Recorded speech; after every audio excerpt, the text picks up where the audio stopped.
who's Senior Vice President in our organization, was very influential in trying to help to get this done, who's been very close to Bogey throughout his career.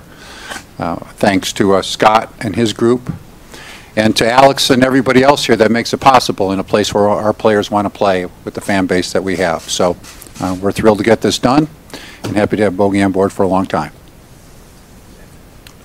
I think Dave said everything. Well, I want to start off by saying thank you to John Henry, Tom Warner, Gordon, Mr. Gordon, and the rest of the Red Sox ownership group for making this happen. Obviously, thank you to my agent, Scott Bogaerts, for making this possible and working hard with Dave Dombrowski and BOH and everyone that was involved to getting this done. I also see Mike Fiore in the back there. I know how close I am with him. I want to thank my family back at home. I know my mom, my uncle, my brother, obviously my sister, they're so close to me, and I know how proud they am of me, of being able to do this. They know that here's where I grew up as a kid, 16-year-old kid with no facial hair, and now I got so much going on, and I know how proud they am of me, and I'm very thankful for them. See a lot of my teammates over there. I'm very blessed to have teammates like that, coaching staff. Like I say, I've won 2 rings with this organization, and the group we had last year and the group we have this year, I think it goes beyond just regular guys. I think it's a real family, and guys that I grew up playing with in the minor leagues, Christian Vasquez, Jackie Bradley, I mean, Brandon Workman, all those guys, Matt Barnes, and just seeing them grow as players and helping us, the Red Sox team, win championships, Mookie Betts. I mean, I'm really blessed. I'm really blessed to have a great group of guys like that behind me and pushing me to become better. Alex Cora, who has obviously helped me a lot and become the player that I am today, and I want to thank all my coaches in the minor leagues that I had. I see Fearless, I see Goody. I've had them in the minor leagues, Rags. I mean, I'm very thankful for all you guys. I mean, I'm blessed, and thank you. Thank you. If I forgot someone, I mean, sorry, but thank you. Eddie Romero, I mean, wow. Raquel Ferreira, I think she's obviously one of my family. While I'm here in Boston, she's learned me when I was a little kid. I know she's helped a lot of these guys there, so also thank you to her, and I mean, it's very special to be here. Okay, thanks, Bogey. So we can begin with questions. If you have questions, just raise your hand. If someone passes you the microphone, just identify yourself before asking your question. Hi, Peter Abraham from the Globe. I guess for Dave and Scott, how quickly was this able to come together? Because it sounded like you guys got a lot done in the last week or so. Well, there's been prolonged discussions, I think, throughout the whole winter time. And then finally, we had some conversations that I thought were optimistic during spring training, and some conversations I didn't think were optimistic at the time. But then at the very end, I will say that Bogey was very influential in this. He really made an emphasis on how much he wanted to be a Red Sox. And then really right around opening, it was opening day. We had talked about it, wasn't sure which direction it was going to go. And things happened at opening day over really that whole day to get it done. So I wasn't sure which direction it was going to go. And when I say for me, it really was Scott talking to Brian O'Halloran and Raquel Ferrer being involved in it too, and them keeping me informed.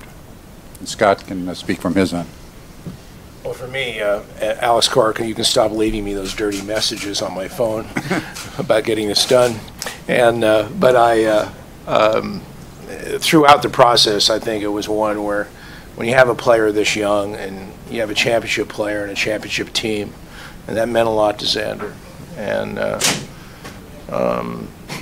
the kind of person that he is, I think the process is one where he really wanted to look inside himself as, you know, the team began. I think they started playing together. He became a more self-understood as to what direction he wanted to go and why.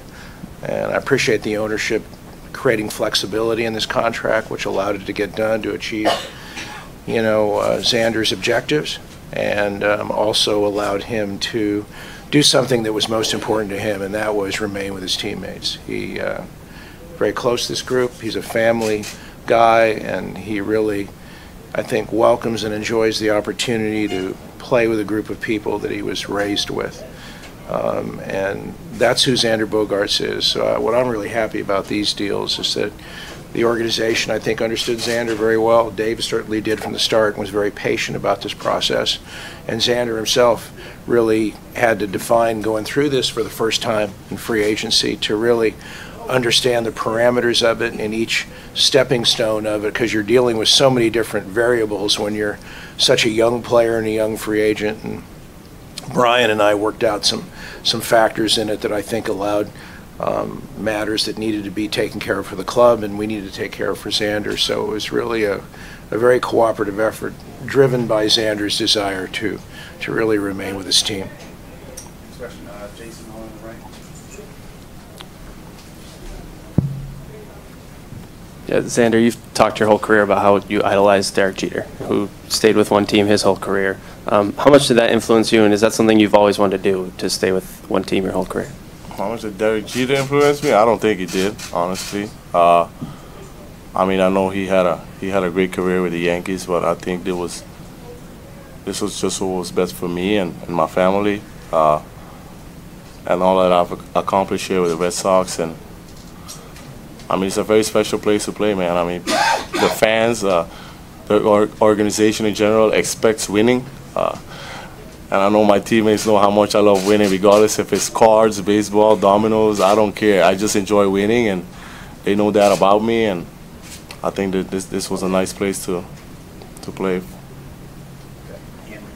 Ian Brown from MLB.com. Scott, when a client like Xander gets this close to free agency, what's the process like for you, kind of trying to advise him, whether he should sign an extension before he gets there, or whether he should just wait to get to free agency? Well, my job really is you work for an individual, you work for a player, and you work for him to achieve his goals.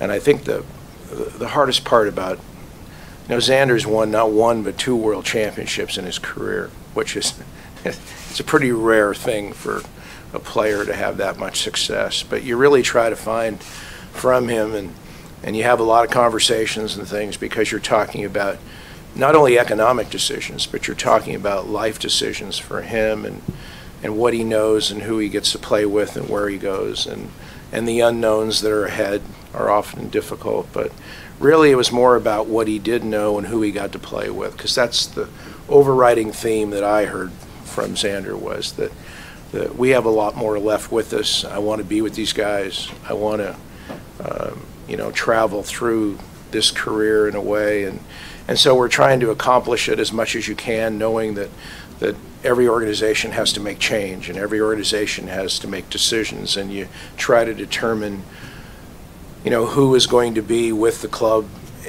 over a period of time and such as you go through it. So I think it was a good melding of hearing from Xander what he wanted to do to participate in a true team concept and yet do it in a major market that has a lot of just brilliant players. Because one of the real issues with Boston always is in these decisions is it has so many great players, and that's a hard thing to manage, and you certainly want all the guys to remain in one team for a long time, but in professional sports we know that there's limitations, and I think from Xander's point of view, being a shortstop and being the position that he played, there was certainty for him that he'd be able to remain here if he so choose, and it was also he'd be able to get a fresh look at where the team would be a few years down the road as well. So once we were able to accomplish that, it made it a little easier.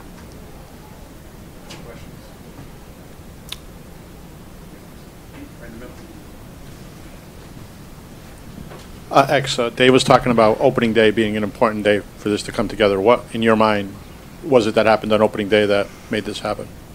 I mean, as I said, the days were getting close, and obviously decisions had to be made, and obviously you talk with some great people that are close to you, and great friends, family, and you try to put it all in one text to see what's best for you. Because pretty much when opening day hits, I don't think there's turning back, and obviously just a place that I accomplished so much, and I think the Red Sox is just a great fit. Additional questions? Nothing else? Okay. All right, thanks, guys. We'll get you guys. Thank you. There you go.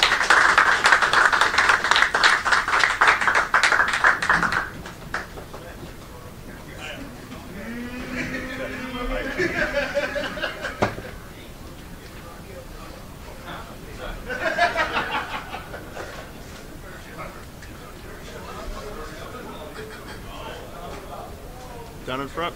Heads up. Heads up, Rob. Thanks.